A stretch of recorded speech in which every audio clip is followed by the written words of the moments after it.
ሰላም አብዛኞቻችን በልጅነታችን ድንገት ወይም ደግሞ በአጋጣሚ ወርቅ ወይም ደግሞ ዳይመንድ ብናገኝ ብለን ተመኝተናል። ታዲያ በዛሬ ቪዲዮ በአጋጣሚ በብዙ ሚሊዮን የሚገመቱ ውድ ነገራቶችን ስላገኙ ግለሰቦች እነግራችኋለሁ። አንድ ፊሊፒናዊ አሳ አጥማጅ ከዕለታት አንድ ቀን አሳ እያጠመደ ባለበት ሰዓት ይህንን ግዙፍ ፒርል ወይም ደግሞ እንቁ ነገር ከውሃ ውስጥ ያወጣል። ግለሰቡም ይህ ፒርል ወይም ደግሞ እንቁ ነገር መልካም ዕድልን ያመጣልኛል ብሎ ስላሰበ ለ10 ዓመታት ስራ አድርጎት ይተኛ ነበር። ከዕለታት አንድ ቀንም በድንገተኛ አደጋ የዚህ ሰው ቤት ይቃጠላል። ታዲያ ግለሰቡም ከዚህ ቃጠሎ የዳነው ይህንን ግዙፍ እንቁ ነገር ለአክስቱ በስጦታ መልኩ ይሰጣታል። አክስቱም ይህ ፒርል ቱሪዝሞችን ወደ መንደሩ ለመሳብ ይጠቅማል ብላ ስላሰበች ይህንን እንቁ ነገር ለመንደሩ ቱሪዝም ሚኒስቴር በስጦታ መልኩ ትሰጣለች። የመንደሩ ቱሪዝም ባለስልጣኖች ቱሪስቶች ይህንን ፒርል እንዲጎበኙት በማሰብ ይህንን ፒርል መንደር ውስጥ የሚገኝ አንድ ሙዚየም ውስጥ ያስቀምጡታል። የሙዚየሙ ባለስልጣኖችም ስለዚህ ፒርል ወይም ደግሞ እንቁ ነገር ጥናት በሚያደርጉበት ሰዓት ይህ ፒርል የዓለማችን ግዙፉ ፒርል መሆኑን ይደርሱበታል። በመሆኑም የዚህ ፒርል ወይም ደግሞ እንቁ ነገር ዋጋ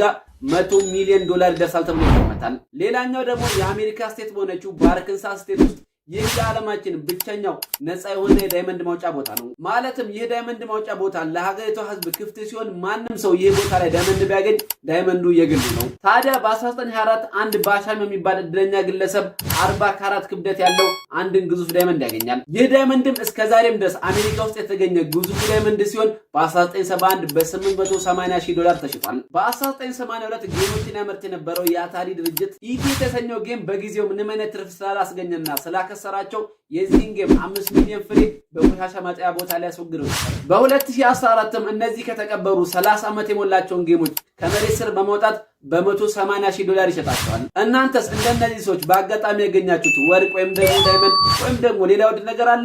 ካለም ደግሞ ኮሜንት ላይ ያሳውቁን። እንደዚህ አይነት አስገራሚ መረጃ እንዲደርሳችሁ ደግሞ ፎሎ እና ላይክ እንዳይረሳ። ስላዳመጣችሁ አመሰግናለሁ። ቻው።